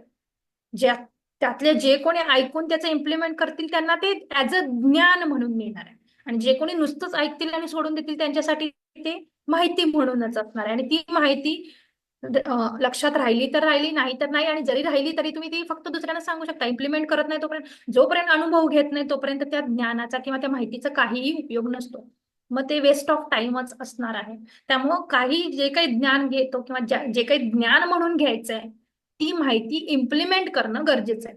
तर अशा पद्धतीने हे ऑथेंटिक 4 ध्यान आहेत जे बिगिनर लेवलला आहेत. ते बाकीच्या टाइप्स तुम्ही इम्प्लिमेंट करून बघू शकता, तुम्हाला कुठलं सुटेबल आहे त्याप्रमाणे तुमच्या ध्यानाच्या स्थितीमध्ये कन्सिस्टन्सी आल्यानंतर या 4 प्रकारापैकी किंवा ऑथेंटिक ध्यान आपण फॉलो केल्यानंतर आपल्याला अध्यात्मामध्ये उन्नतीसाठी स्पीड येणार आहे. तर अशा पद्धतीने हे ध्यानाचे प्रकार झाले. ऑथेंटिक ध्यान पण सांगितलं. त्याच्यानंतर मी म्हटलं की क्रियायोगाचं तर मी आजचं जे ध्यान घ्यायचंय त्याच्याबद्दल सांगते. तर याच्या आधी कोणाला या मेडिटेशनच्या टाइप्स बद्दल किंवा ऑथेंटिक मेडिटेशन किंवा काय कळलं नसेल, काही शंका असेल, प्रश्न असेल तर तुम्ही विचारू शकता, म्हणजे आजच्या ध्यानाला पुढे जाता येईल आपल्याला. येस, कोणाला काही शंका किंवा प्रश्न असेल तर सांगा, हँड रेज करा किंवा विचारू शकता. कोणाला काही शंका आहे का? मॅडम मला विचारायचं होतं, हा, नमस्कार, विचारा की विचारा. आपण जे म्हणालात की ध्यान घट्ट, तर तो शब्द घडत असा आहे का घट्टच बरोबर आहे? घट्ट म्हणजे घट्ट कमी होणं ना? नाही, घट्ट मग तसा मला घटतो अर्थ नाहीये आपला. हा हा मग अध्यात्मातला शब्द आहे. घट्ट हा शब्द घटणं. का? हा ओ घटणं म्हणजे हा रचना होते त्याची. हा घटना हा, म्हणजे आपलं घटना. आपणहून हा होणं, हा आपोआप होणं. आपोआप त्याचं हे होणं. हा, ओके, ते मला जरा डाऊट होता. थँक्यू. चालेल. मी सांगते तुम्ही थोडस पण जरा. याबद्दल सांगा. हा, मी थोडं क्लिअर करते. ऍक्च्युअली ध्यान हे घटलं पाहिजे, घटलं, घटणं असं आहे, घडणं नाही, घटलं. आणि ह्या ज्या सगळ्या 4 पद्धती दिल्या त्या ध्यानाच्या प्रिपरेशनच्या आहेत. कारण मॅडमनी जसं सांगितलं, म्हणजे आपण जसं पतंजलीचे योग म्हणतो, प्राणायाम आणि नियम हे केल्यामुळं शरीर शुद्धी होऊ लागते, मन शुद्धी होऊ लागते, बुद्धी शुद्ध व्हायला लागते. एक ध्यानाची प्रिपरेशन होते आणि काही स्टेप्स करायला लागतात, की जसं आता क्रिया योगामध्ये सुद्धा प्राणायाम करायचंय, आसनं करायची, ही सगळी ध्यानाची तयारी आहे, ती तयारी. कारण ध्यान हे घटणं असतं आणि ते एकाच पद्धतीत घडतं. जे मी म्हणजे तुम्हाला सांगते, की जो शक्तिपात दीक्षा योग आहे, महासिद्ध योग आहे, त्याच्यामध्ये सगळं आपोआप होतं, सगळं. आणि हे माझं उदाहरण, मी थोडंसं रेकॉर्डिंग बंद करते. शंका आहेत का? परत मेडिटेशन नंतर काही नको, मेडिटेशन घेणार आहेत मॅडम. आणि तुम्हाला आता मेडिटेशनच्या आधी पाणी पिऊन घ्या, हे वर्टेक्स करा. कारण मग हीट वाढते आणि मग प्रॉब्लेम होतात. मेडिटेशन हीट वाढते कारण ऊर्जा वाढते. त्यामुळे प्रत्येक वेळेला पाणी प्यायची सवय लावा. तर कोणाला विचारायचे काही शंका? मॅडमने खूप छान पद्धतीने सांगितलंय, खूप सोप्या भाषेत सांगितलंय. तुम्ही किती पॉइंट्स लिहिलेत मला माहिती नाही. पॉइंट्स लिहित चला, मी लिहिलेत माझ्या डायरीमध्ये. तुमचे मला दाखवा पॉइंट्स. एक दोघींनी पोस्ट करा, सगळ्यांनी काही पोस्ट करायची गरज नाहीये. तर लिहित चला, कारण एक एक वाक्य आहेत ना, सहज सुलभ मॅडम सांगतात आणि पुढचे पण संदेश त्यात आहेत.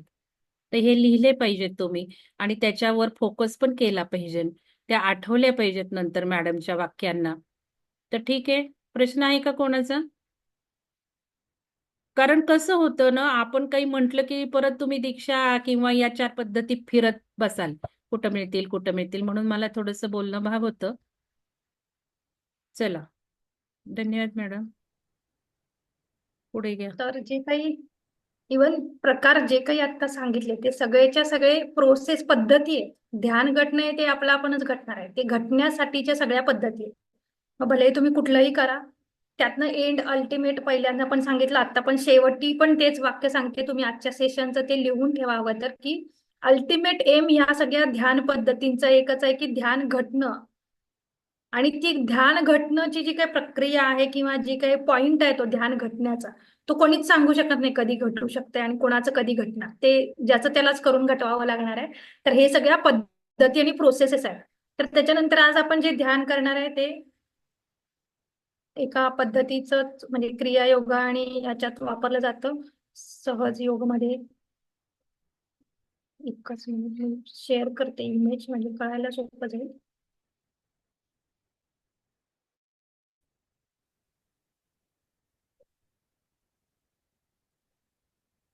समर्पण योग मध्ये पण वापरलं जातं, क्रिया योगामध्ये पण वापरलं जातं. आणि अल्टिमेटली मॅडमनी सांगितलं तसं, की हे जे काही दीक्षामध्ये असेल किंवा ह्या सगळ्या प्रकारांमध्ये असेल, शेवटी ध्यान घटना म्हणजे काय, सुषुम्ना नाडी ऍक्टिव्हेट होऊन आपण त्या घटण्याच्या प्रोसेसमध्ये जाणं. तर शेवटी ह्या स्वामी सगळ्या मैत्रेयानंद आहेत ना, एक मिनिट, सॉरी ब्रेक केल्याबद्दल. स्वामी मैत्रेयानंदांचे व्हिडिओ या बाबतीत ऐका. ते म्हणतात सगळं या विधी आहेत, विधी ध्यानाच्या, ध्यान नाहीच आहे. आणि हे कळणं आपल्याला फार गरजेचं आहे, कारण आपण हे सगळं केलं की आपण ध्यान जे केलं म्हणतो ना, ते खरं ऍक्च्युअली ध्यान केलेलं नाहीये. म्हणजे या स्टेपला तुम्ही किती पोहोचलात हेच तर आपल्याला डिसेंबर पासून बघायचंय, की हे सगळं केल्यानंतर जे होणार आहे ते ध्यान घटणार आहे. तर नक्की तुम्ही मला सांगा की तुम्ही एकट्या बसलाय डोळे मिटून आणि खरंच ध्यान घटतंय. श्वासाचा वेग कमी झाला, विचार कमी झाला की ध्यान घटतंय. आणि हे करू शकताय का तुम्ही पाऊण तास, अर्धा तास, तर ते ध्यान घटतंय. तर या स्टेपला आपल्याला डिसेंबर पासून जायचं आहे. तर मॅडम म्हणतात त्या प्रोसेस जर केल्या तर ते पुढची स्टेप येणार आहे ना. प्रोसेस नाही केल्या तर मग ध्यान घटणारच नाहीये. ठीक आहे मॅडम. तर ह्या ज्या प्रोसेस आहेत त्यातनं जे ऑथेंटिक म्हटलं मॅडमनी पण मगाशी विचारलं की नेमकं काय म्हणायचं, तर ऑथेंटिक ह्याला म्हटलं गेलं की जी पद्धत वापरल्यामुळं मॅक्झिमम लोकांचं त्या लेवलला घटलंय ध्यान, किंवा तुम्ही म्हणू शकता की सुषुम्ना नाडी ऍक्टिव्हेट होऊन ध्यानाच्या सिच्युएशन पर्यंत, ध्यान घटण्याच्या स्टेप पर्यंत मॅक्झिमम लोक ज्या पद्धतीनं पोचले त्या पद्धती म्हणजे त्या ऑथेंटिक मध्ये मोडणाऱ्या पद्धती आहेत, ज्याची नावं सांगितली ती. बाकी पद्धती तर सगळ्या खूप आहेत. जसं एका पुस्तकात मी म्हणलं 108 पद्धती सांगितल्या, तशा 108 काय खूप आहेत, त्याच्यापेक्षा पण जास्ती आहेत. पण त्या पद्धती ज्या आहेत त्यातल्या 4 किंवा जे काही ऑथेंटिक पद्धती आहेत त्याच्यामुळे मॅक्झिमम लोकांचं ध्यान घटलंय, म्हणून त्याला ऑथेंटिक म्हटलं गेलंय. आणि जेव्हा आपण एखादी प्रोसेस, मग भले तुम्ही ते ऑथेंटिक न वापरता दुसरी कुठलीही वापरा प्रोसेस, आणि ती तुम्ही सातत्यानं करताय आणि सातत्यानं केल्यानं तुमची सुषुम्ना ऍक्टिव्हेट होते, मग ते ध्यान घटणारच आहे. मग गरज नाही आहे की ते ऑथेंटिकच करा किंवा कुठलीही पद्धत वापरा जी तुम्हाला सुटेबल असेल, रेझोनेट होईल आणि ज्याची तुमच्याकडे कन्सिस्टन्सी राहील, जी तुम्ही कराल सातत्याने. आणि जेव्हा सातत्याने कुठली पद्धत कराल तर ते आपोआप तुम्हाला त्या ध्यान घटण्याच्या स्टेप पर्यंत घेऊन जाणार आहे. तर इथे जी चित्र दाखवलंय मूलाधार चक्रापासून सहस्त्रार स्थितीपर्यंत, तर हा पाठीचा जो कणा आहे त्याच्यात ही आपली चक्र असतात ऍक्च्युअल मध्ये. जेव्हा सुरुवातीला आपण चक्र म्हणजे मला जे समजलेलं त्याप्रमाणे सांगते, माझी समज अशी झाली होती सुरुवातीला ध्यान जेव्हा केलं किंवा चक्रांबद्दल माहिती मिळाली तेव्हा, की ही चक्र आपल्या पुढे पुढे म्हणजे आपल्या शरीराच्या पुढच्या भागात, जसं की आज्ञा चक्र इथे असतं, सहस्त्रार चक्र इथे असतं, विशुद्धी चक्र घशात असतं, हृदय चक्र छातीत असतं. तर ऍक्च्युअल मध्ये त्याची जी काही पोझिशन आहे ती आपल्या स्पायनल कॉर्ड मध्ये म्हणजे पाठीच्या कण्यामध्ये आहे. आणि म्हणून बऱ्याचशे जे काही पद्धती आहेत त्या पद्धतींमध्ये सांगितलं जातं की जितकं कमी तुमचे पुढच्या अवयवांची हालचाल होईल तितकं कमी हालचाल होऊन तुमचा श्वासोच्छ्वास, काल पण मी मेन्शन केलं होतं मेडिटेशन चालू असताना, की तुमचा श्वास जो आहे तो तुम्ही स्पायनल कॉर्ड थ्रू घेताय, तुमच्या पाठीच्या कण्यातनं घेताय असं फील करायचंय. आणि जितकं जास्त तुम्ही त्या स्टेप मध्ये राहाल आणि पुढची हालचाल तुमची कमी होईल तितकं तुमचं लाईफ स्पॅन पण वाढणार आहे किंवा तुमची सुषुम्ना ऍक्टिव्हेट व्हायला जास्ती मदत होणार आहे आणि ध्यान घटायला जास्ती मदत होणार आहे. हे त्या प्रोसेसेस थ्रू प्रूव्ह झालंय किंवा लोकांनी अनुभवलंय किंवा जास्तीत जास्त लोकांना ते शक्य झालंय करणं. तर अशा पद्धतीनं आपली ही सगळी सातच्या साती चक्र पाठीच्या कणात जिथून जातो किंवा तो जो मार्ग आहे त्या मार्गामध्ये आहे. तर आपण इथं खाली बघतोय रूट चक्र रंग दिले त्याच्यात. आणि दुसरं एक चित्र आहे जे की ऑथेंटिक म्हणू शकतो किंवा ज्याच्यात क्लिअर आहे की प्रत्येक चक्रामध्ये असे 2 पॉइंट आहेत, एक मागचा पॉइंट आणि एक पुढचा पॉइंट. म्हणजे चक्र आहेत ही पाठीच्या कण्यामध्येच आहेत, पण त्याचा हा एक समजा हे मूलाधार चक्र कन्सिडर केलं, मी आता एरो दाखवते तर मूलाधार चक्राचा पाठीच्या कणातल्या मूलाधार चक्राचा मागचा एक पॉइंट आणि पुढचा एक पॉइंट आहे. तसं स्वाधिष्ठान चक्राचा मागचा एक पॉइंट आहे, पुढचा एक पॉइंट आहे. असं हे साती चक्रांचे 2-2 पॉइंट त्या पाठीच्या कण्यामध्ये असतात ह्या साती चक्रांचे. आणि ते वापरून आज आपण ध्यान करणार आहे. तर तुम्ही इथं बघू शकताय आपण आज ध्यान करताना कसं करायचंय. समजा पहिल्यांदा एकतर आपला श्वासोच्छ्वास, आजपासून जे आपण ध्यान करणार आहे ते हेच सेम ध्यान फॉलो करणार आहे रोज हा सेशन संपेपर्यंत. आणि तिथून पुढे तुम्हाला जर सुटेबल वाटत असेल तुमचं पर्सनल ध्यान करताना तुम्ही हे वापरू शकता किंवा जसं तुमची इच्छा. तर आज मी ही प्रोसेस सांगते ती आपण आता आजपासून पुढे रोज करणार आहे. त्यामुळे व्यवस्थित लक्ष देऊन बघा की जे रूट चक्र आहे लाल म्हणजे आपल्याला इनहेल करताना एकतर आपला जो श्वास आहे तो आपल्याला पूर्णपणे पाठीच्या कण्यातनच आपण घेतोय आणि सोडतोय हे फील करायचंय, इमॅजिन करायचंय. ना आपण फुफ्फुस आणि नाकावाटे घेतोय, आपण फक्त पाठीच्या कण्यातनच श्वास घेतोय आणि सोडतोय. हे पहिली गोष्ट लक्षात ठेवायची आहे, पहिली स्टेप. मग इनहेल करताना मूलाधार चक्रामधनं इनहेल केलं मागच्या बाजूनं, म्हणजे मुळातनं आपण इनहेल केलं, या एरो थ्रू असं जायचंय सहस्त्रार स्थितीपर्यंत. म्हणजे तुम्ही मूलाधारातनं तुमचा पाठीच्या कण्यामार्फत गेलात सहस्त्रारामध्ये, सहस्त्रारातनं पुढच्या बाजूनी पुढचा जो पॉइंट होता मूलाधाराचा तिथं येऊन मग तो श्वास सोडला, एक्झेल केलं. अशा पद्धतीनं पुन्हा इनहेल मूलाधार चक्रातनं मागच्या पॉइंट मधनं इनहेल केलं, सहस्त्रार स्थितीपर्यंत आलो. सहस्त्रारापासून पुन्हा मूलाधाराच्या पुढच्या पॉइंट पर्यंत येऊन पुढच्या पॉइंट मधनं एक्झेल केलं. अशी ही प्रोसेस आहे. तर काल आपण केलेलीच आहे ती प्रोसेस, फक्त इनहेल आणि एक्झेलचा जो पॉइंट आहे तो आपण काल घेतला नव्हता. काल आणि परवाच्या आपण खूप बेसिक स्टेप कळण्यासाठीच्या घेतल्या होत्या. तर आजचं जे आहे ती प्रॉपर प्रोसेस आहे ती फॉलो करायची आहे. पहिल्यांदा आपण ध्यान करताना ध्यान सुरू झाल्यावर मी कोणतीही तुम्हाला गायडन्स वगैरे काही नाही देणार. आता तुम्हाला मी स्टेप्स सांगते त्या फॉलो करायच्या आहेत. ध्यान सुरुवात केल्यावर रिलॅक्सेशन मोडमध्ये द्यायचं, ते मी सुरुवातीचं सांगेन रिलॅक्स होईपर्यंत. त्याच्यानंतर ना मूलाधार स्वादिष्टान फक्त चक्रांची नावं घेत जाईल. जेव्हा नाव घेईन मूलाधार चक्र म्हणेन तेव्हा मूलाधार चक्राच्या मागच्या पॉइंट म्हणजे पाठीच्या कण्याच्या मागच्या बाजूचा जो पॉइंट होता, इथे दाखवले 2 पॉइंट, तर ह्या मागच्या पॉइंट मधनं इनहेल केलंय आपण. इनहेल करताना पुन्हा हेच इमॅजिन करायचं की ब्रह्मांडामधनं कॉस्मिक एनर्जी आपल्या ब्रह्मरंध्रामार्फत पाठीच्या कण्यातनं ह्या पॉइंट मधनं आपण इनहेल केले. मूलाधार चक्राच्या मागच्या पॉइंट मधनं इनहेल केले. तिथून आपलं लक्ष पुन्हा सहस्त्रार स्थितीमध्ये वरती आणि एक्झेल करताना म्हणजे हे पूर्ण प्रोसेस करताना मागच्या पॉइंट मधनं आपण जेव्हा इनहेल केलं तिथून सहस्त्रारापर्यंत गेलो, सहस्त्रारातनं पुन्हा पुढे आलो मूलाधार चक्राच्या पुढच्या पॉइंट पर्यंत. तिथेपर्यंत येईपर्यंत आपला श्वास होल्ड करायचा आहे, कुंभक ज्याला म्हणतो ते करायचंय. आणि मग एक्झेल करताना मूलाधार चक्राच्या पुढच्या पॉइंट मधनं एक्झेल करतोय हे फील करायचंय, इमॅजिन करायचंय. असं पहिल्यांदा मूलाधार चक्रातनं इनहेल, मग सहस्त्रारावर लक्ष, मग मूलाधार चक्राच्या पुढच्या पॉइंट मधनं एक्झेल.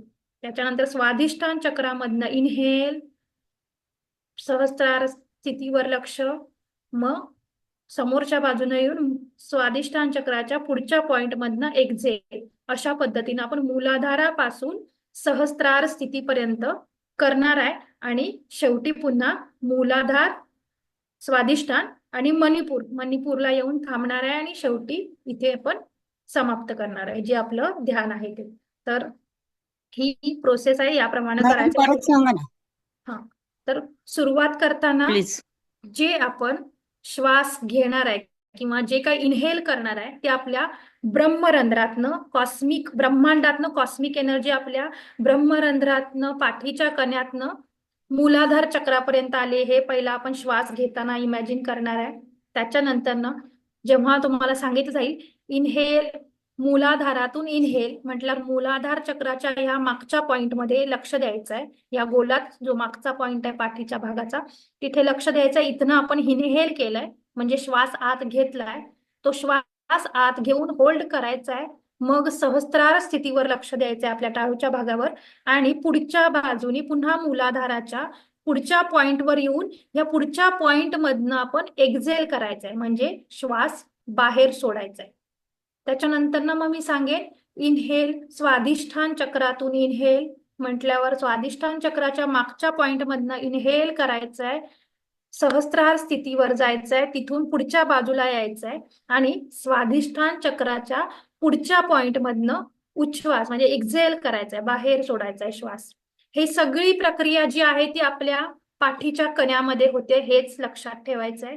आपण कुठलाही श्वास पोटातनं, छातीतनं, नाकातनं घेत नाहीये. जी काय प्रोसेस आपण करतोय फक्त पाठीचा कणा, मूलाधारापासून सहस्त्रार स्थितीपर्यंतची चक्र आणि पाठीचा कणा. इनहेल साठी मागचा पॉइंट, एक्झेल साठी पुढचा पॉइंट. आणि सिक्वेन्स आपल्याला माहितीये, मूलाधार चक्र, स्वादिष्ठान चक्र, मणिपूर चक्र, अनाहत चक्र, विशुद्धी चक्र, आज्ञा चक्र आणि सहस्त्रार स्थिती. आणि मग सहस्त्रार स्थिती झाल्यानंतर पुन्हा मूलाधार चक्र, स्वादिष्ठान चक्र आणि मणिपूर चक्राला येऊन थांबायचंय. कारण नाभीचं रहस्य हे याच्या आधी पण मॅडमनी पण खूपदा सांगितलंय. तर नाभीच्या इथं येऊन थांबायचंय आणि मग हे ध्यान तिथे संपवायचंय. तर अशा पद्धतीने आज आपण ध्यान करणार आहे. मला वाटतं समज. प्रश्न असा आहे समजलं मॅडम. मध्ये हा. की काय बरं कशी असतात चक्र, उभी का आणि आडवी? आणि नूतन मॅडम तुम्ही उत्तर नको होतो द्यायला. प्रश्न असा आहे, मृदुला देशपांडे मॅडमने विचारलाय की चक्र उभी असतात का आडवी असतात? ओके, इथे आणि तुम्हाला नूतन मॅडम म्हणतात आडवी. फोटो दाखवला. ऍक्च्युली गोलाकार रूपात चक्राची कुठेच असं ऑथेंटिकली मेन्शन नाही केलंय की चक्र गोल नाहीये, असतं, चक्रच आडवं असतं, नसतात. उभं बरोबर असतं, आहे. चौकोनी असतं, तसं कुठेच बरोबर आहे. नाही. चक्र नसतातच ती. मी खूपदा सांगितलंय तुम्हाला. ही हम्म. चक्र नसतात. आपण त्याला चक्र का म्हणतो? तर ही ऊर्जा सेंटर्स आहेत. सेंटर म्हणजे सगळ्या बाजूनी आपण आपल्या सभोवतालच्या 10 दिशांनी सर्क्युलर वर्तुळाकारातनं एनर्जी येते. म्हणून त्याला चक्र म्हणतो. तिथे ऍक्च्युअली फिजिकल काहीच नसतं. काहीच नाही. काहीच त्या फ्रिक्वेन्सी रंग शेप सुद्धा का आपण बघतो तर त्या त्या ऊर्जा जिथे येते ना, आता समजा मूलाधार, तर मला जे मी ते सांगते, मूलाधार चक्रामध्ये ज्या वेळेला ऊर्जा येते सगळीकडनं, आता हे सर्क्युलर दाखवलंच आहे मॅडमनी, तर ह्या आपल्या 10 दिशेंनी मूलाधाराच्या आपल्या आपण घेत असतो आणि तिथे काही फिजिकली काहीच नाही. ऍक्च्युअली हे ऊर्जा सेंटरमध्ये आधांतरित ही ऊर्जा येते चारही 10 दिशेंनी, म्हणून त्याला चक्र म्हटले. पण इथे बघा हे ट्रायंग्युलर आहे, हे सगळं आपलं झालेलं आहे. हे 6 आहेत, कमळं आहेत, कमळांचे गुण आहेत. पेटल्स. तर हे सगळं आता ही जेव्हा मूलाधारात चक्र येते तेव्हा ती ऊर्जा काय करते? ती ऊर्जा फक्त आपल्या गुप्तांग, खाली मांड्या, हाडं यांच्यावर कार्य करते. स्वाधिष्ठान हे काय आहे? जलतत्वाचे, म्हणून फक्त ती जलतत्वाचं काम करते ती ऊर्जा. म्हणजे रस निर्माण करते, रक्त निर्माण करते, शरीरातल्या पाण्याचं नियमन करते, ऍब्सॉर्प्शन करते, फेकून देते. ती ऊर्जा याच्यावरच काम आहे, फक्त त्या शरीराच्या अंगाभोवती आहे. मग हृदयाचं पण आपण बघितलं, सगळं हे डिटेल आपण बघितलं. तर याच्यामध्ये या ऊर्जेचं काम तेवढं आहे, म्हणून ते थोडंसं ट्रायंग्युलर, देवता बघितले आपण, त्याचे योगा बघितले, हे सगळं आहे. चक्र असं फिजिकली काही नाहीये, पण हे आपल्याला हे ऊर्जा सेंटर आपण ज्या वेळेला इथे फोकस करतो आणि हे सगळं येतो, श्वास येतो त्यावेळेला अवेअरनेस पण येतो आपला. त्यावेळेला काय होतं, ऊर्जा जास्त प्रमाणात आपण खेचून घेऊ लागतो ब्रह्मांडातनं ही सगळी, आणि ही ऊर्जा खेचून घेतल्यामुळे काम चांगलं व्हायला लागतं, बॅलन्स व्हायला लागतो या ऊर्जा सेंटरचा. म्हणून असं काही आडवी नोबी म्हणून मॅडम नूतन मॅडम तुम्ही द्यायला नको होतं उत्तर. तर मॅडम म्हणतात तेच बरोबर आहे की असं काही नाहीये. आणि ह्याच्यासाठी कुंडलिनी योग ज्ञानेश्वरांचा सगळ्यांनी वाचावा, 6वा अध्याय तो आपण घेणारच आहोत आता पुस्तक विश्लेषणात. आणि खूप ज्ञानेश्वरांनी याची महती सांगितली. आता या सगळ्या क्रिया कुंडलिनी जागृतीसाठी आहेत, हे लक्षात घ्या. हे सगळं जे खेळ होतोय प्रत्येक ह्याच्यात, यातून या मूलाधारात वेटोळे जे घातलेत कुंडलिनी, ओमकार मॅडमनी सांगितलं, त्या वेटोळे घातलेल्या कुंडलिनी शक्तीला आपल्याला जागृत करायचंय, म्हणून हे सगळं आपण प्रवाहित करतोय. तर हे पण आपण लक्षात घेऊन, फोकस ठेवून, इंटेन्शन ठेवून केलं तर लवकर ते फायदा तुम्हाला होणार आहे. बरोबर आहे ना मॅडम? चक्र ही अशी नाहीये, हो. चक्र कुठला नाहीये तर शेप वगैरे फिजिकल काहीच काहीच नाहीये त्याला, नाहीये. काहीच आणि नाही, आडवी उभी काही विचार काही करू संबंध नका नाही, तुम्ही. कुठलाच शेप नाहीये त्याला. हा, इथे शेप प्रत्येक चक्राचा आहे, तो पण वेगळ्या कला गुणांसाठी आहे त्या चक्राच्या. प्रत्येक पाकळ्या आहेत ना, ह्या कला पण आहेत आणि अवगुण सुद्धा दाखवतात, त्यासाठी आहेत त्या. हा, ऍक्च्युअल मध्ये आपण जर सायन्स आणि अध्यात्म असं कम्पेअर करायला गेलो ना, तर अध्यात्म जे आहे ते खूप आधी इन्व्हेंट झालेलं आहे, तेव्हा हे सायन्स काहीच नव्हतं. म्हणजे जे बरोबर. आपण अवयव वगैरे म्हणतो ना, आपल्याला आतमधले आत्ता अवयव दिसत आहेत ते स्कॅन बिन करून, ह्याच्या आधी जेव्हा हे इन्व्हेंट झाले चक्र, तेव्हा त्यांना ध्यानातनं जे दिसलं होतं, ज्यांनी कोणी हे लिहून ठेवलंय किंवा मेन्शन केले चक्र किंवा पतंजली योगमध्ये किंवा जिथे कुठे, तर त्यांना जे ध्यानात दिसल्या होत्या गोष्टी त्याप्रमाणे त्यांनी ते मेन्शन केले की 4 पेटल्स किंवा जे काही आहे ते लिटरेचरमध्ये पण त्या अनुषंगानं त्यांनी दिलेलं आहे. इथे कुठेच असं नाहीये की गोल आहे, चौकोनी आहे, आडवा आहे, उभा आहे, 5च पाकळ्या आहेत, 100च पाकळ्या आहेत, आणि ऍक्च्युअल मध्ये असं कुठेच आपल्या शरीरात काहीच नाहीये. अवयव आहेत, सायन्सच्या दृष्टीनं अवयव आहेत, म्हणून तर अजून देवी. सायन्स पोहोचलंच नाहीये तिथवर. हो. आत्ताशी काय काय बाहेर येतं ते जे आपल्या ऋषीमुनींनी लिहिलेले ना, त्याला थोडस टॅली तर हे होतं. त्यांना ध्यानात दिसलेल्या गोष्टी होत्या, त्या अध्यात्मामध्ये मेन्शन केलेल्या. फिजिकल बॉडीमध्ये हे दिसणारं नाहीये, हे अध्यात्माच्या लेवलला, म्हणजे कुंडलिनी जेव्हा जागृत होईल, थर्ड आय ओपन होणं वगैरे ज्या गोष्टी आहेत ना, तेव्हा जे दिसलं गेलंय त्याप्रमाणे त्यांनी ते मेन्शन केलेलं आहे. त्यामुळे आडवं उभं असं काही कन्सिडर करू नका, फक्त पाठीच्या कण्यात आहेत हे कन्फर्म आहे. हे नक्की आहे की पाठीच्या कण्यात हे सेंटर आहेत, आणि सेंटर का म्हटलं जाते, कारण की समजा आपण एखादी गोष्ट जेव्हा घेतो किंवा फॉर एक्झाम्पल देते की आपण कुरिअरनी काही मागवतो, ऑनलाईन गोष्टी मागवतो अमेझॉन आणि फ्लिपकार्टवरनं, तर त्यांची प्रत्येक सिटीमध्ये काय अमेझॉन आणि फ्लिपकार्ट नाहीये ना, त्यांची गोडाऊन आहेत, सेंटर आहेत, बरोबर. तर दुसऱ्या देशातनं, दुसऱ्या सिटीमधनं त्यांच्याकडं तिथून आपण जर वस्तू मागवली असेल तर ती आपल्यापर्यंत पोहोचण्यासाठी आपल्या सिटीतल्या सेंटरमध्ये पहिला ते येतं. तर ते सेंटर कशासाठी आहे की जेव्हा आपण ऊर्जा घेतो, ऊर्जा सगळीकडे पास होणार आहे, पण जेव्हा जास्तीची ऊर्जा असेल किंवा कमी पडणारी ऊर्जा असेल ती इतर वेळी त्या सेंटरमधनं जास्तीची असेल तर घेतली स्टोअर केली जाते तिथं, किंवा कमी पडली अवयवांना तर त्या सेंटरमधनं घेतली जाते. त्यासाठीचे हे सेंटर आहेत. म्हणजे ऊर्जा आपण ध्यान करतो तेव्हा ऊर्जा मिळवतो आपण भरपूर. मग ती ऊर्जा मिळवलेली या सेंटरमध्ये प्रत्येक, म्हणजे आता मूलाधारवर लक्ष दिलं तर मूलाधारमध्ये ती सेंटर त्या सेंटरमध्ये राहणार आहे. स्वादिष्टांमध्ये असं करून आपण प्रत्येक चक्रामध्ये आपली ती ऊर्जा साठवतोय. आणि त्या तत्वाप्रमाणात, जसं मॅडमने सांगितलं की स्वादिष्टान चक्र म्हणजे जलतत्व, कारण 5 जी पंचमहाभूत आहेत त्याप्रमाणे पण आपलं मूलाधार म्हणजे पृथ्वी तत्व, स्वादिष्टान म्हणजे जलतत्व, हे पुढं आहेत. हे 5 चक्रापर्यंत, विशुद्धीपर्यंत ती 5 तत्व आहेत. तर त्या चक्राचं आपल्या प्रत्येक अवयवासोबत आणि आपल्या प्रत्येक गुणासोबत कनेक्शन आहे. मग त्या गुणाला, त्या गुणाशी रिलेटेड विचाराला आणि कर्माला लागणारी ऊर्जा आहे ती त्या चक्राच्या सेंटरमधनं घेतली जाते. म्हणून ते चक्राचे सेंटर आणि त्याचे फोकस आहेत, आणि त्या फोकसवर गेल्यावर आपल्याला तिथे आपण ऊर्जा स्टोअर करू शकतो, किंवा आपण घेतो जी ऊर्जा ती तिथे आपण स्टोअर करतो किंवा ठेवतो. आणि ठेवल्यावरती आपल्याला पाहिजे तशी ती वापरली जाते. विचारातनं, बघण्यातनं, जे काही तत्व आहेत, त्या गुण आहेत, त्याच्यानुसार ती वापरली जाते. आणि मग त्यानुसार हे सगळ्या प्रोसेस आहेत. आणि मग शेवटी अध्यात्मामध्ये ती ह्या सगळ्या चक्रांमध्ये जेव्हा ऊर्जा असेल तेव्हा तुमची कुंडलिनी जागृत होणार आहे. फक्त मूलाधारामध्ये तुमची ऊर्जा आहे आणि वरच्या चक्रांमध्ये नाही आहे तर कुंडलिनी जागृत नाही होणार आहे. म्हणून सगळी चक्र घेतली जातात. किंवा फक्त स्वादिष्टान किंवा मणिपूर पर्यंत तुमच्याकडे सगळी ऊर्जा आहे आणि वरच्या चक्रांमध्ये नाही, किंवा फक्त वरच्या चक्रामध्ये खालच्यामध्ये नाही, तर कुंडलिनी नाही जागृत होणार. त्यासाठी हे 7ही चक्र महत्वाचे आहेत. आणि 7ही चक्रामध्ये ऊर्जा आणि समतोल असणं, म्हणजे ना अति ना कमी, बॅलेन्स झाल्यावर कुंडलिनी जागृत होते. कमी झाल्यावर पण नाही होत, जास्त झाल्यावर पण नाही होत. मग ते बॅलेन्स करण्यासाठी ह्या पद्धती ज्या आहेत मेडिटेशनच्या, क्रियायोग असेल किंवा जे काही आहेत XYZ जेवढ्या पद्धती, त्यांनी या पद्धती काढलेल्या आहेत. जसं आता मी पण तुम्हाला सांगितलं की इनहेल करताना मागच्या पॉईंटमधनं मूलाधारामध्ये इनहेल करायचंय, सहस्त्रार स्थितीवरती लक्ष ठेवायचंय, कारण अल्टिमेटली कुंडलिनी जागृत झाल्यावर सहस्त्रार स्थितीपर्यंत जाणार आहे, म्हणजे शिवापर्यंत जाणार आहे. म्हणून सहस्त्रार स्थितीवर लक्ष द्यायचंय. त्याच्यानंतर पुन्हा पुढच्या बाजूने यायचंय आणि पुढच्या पॉइंटवरनं एक्झेल करायचंय. असं प्रत्येक चक्रावर आपण लक्ष देऊन त्या प्रत्येक चक्रामध्ये आपली ऊर्जा साठवणार आहे. आता चालेल, चला आपण आता सुरुवात करूया ध्यानाला. पाणी पिऊन घ्या. जे पॉज केलं